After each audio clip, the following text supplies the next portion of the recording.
Have you ever had one of those moments where one of your friends comes to you really excited because they just experienced something or saw something, whether that was something that they experienced in person or something they saw on TV or the internet, and they're so excited because they want to share this with you.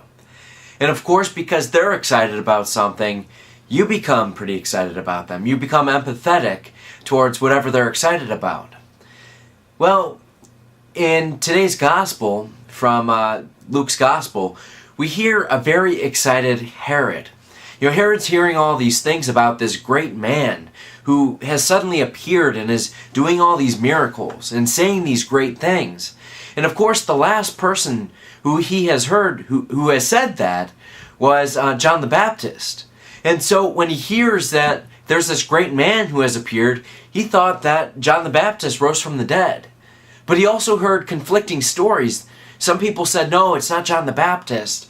It's one of the ancient prophets. Or it's Elijah, one of the great prophets. So Herod, being very, very curious about what he's hearing about this great man who's doing these great things and saying these great things, he wants to see this man because he wants to be as excited as all these other people are. If anything, he's intrigued.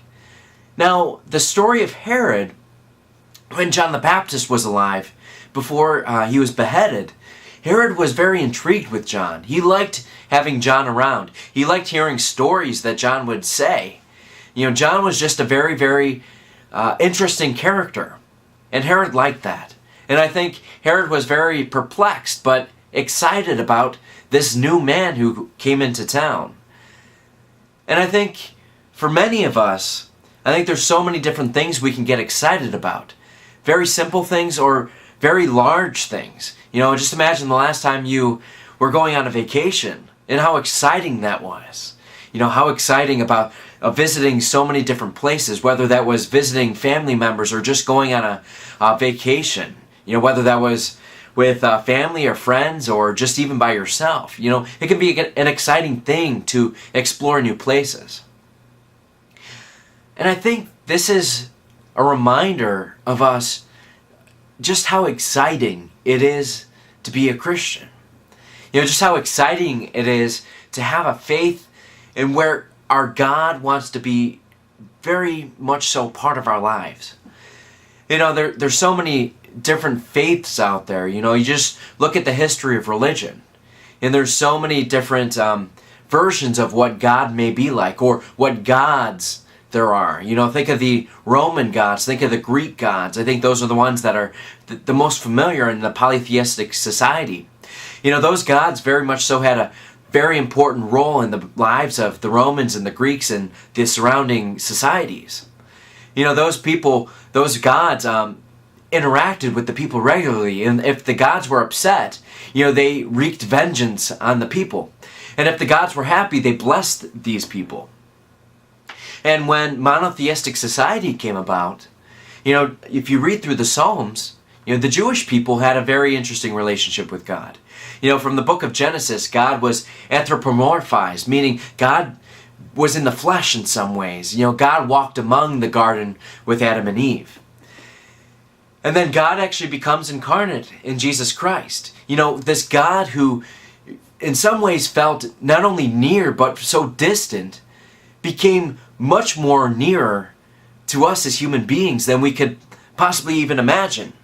He walked among us. He spoke to us. And I think not only the things that he said, but the things that he did made so many people excited because they were messages that we wanted to hear, that we want to hear. He spread love. He spread forgiveness. These are the things that we look for in society. These are the things that we look for in one another. And I think ultimately, this is what the world needs. When Herod gets excited, he gets excited because he wants to see great things. And we all know that Jesus did great things. And God continues to work great miracles, not only in the lives of the saints, but in the lives of the many people around us. And Oftentimes in our own lives, there's so many times when we're speaking to people and people are looking for our advice or looking up to us for a good example. And sometimes we say something. Often it's very reflective of our own prayer lives. If we're really open to God, God's going to use us as a vehicle for His grace of His very life. And so I think this is our reminder today, is just as Herod was really excited about this man whom he never met. People should be pretty excited about us. Pretty excited because we are called to share that same story of Christ. We're called to be instruments of God in this world, instruments of love, and ultimately instruments of mercy. People should ask the question, what makes you so happy? What makes you do the things that you do? And ultimately our answer should be, I'm a Christian. I truly believe that my God gives me love and mercy on a daily basis. And I can't help but to let that love and mercy that is inside the depth of my heart, I can't help but to let that out.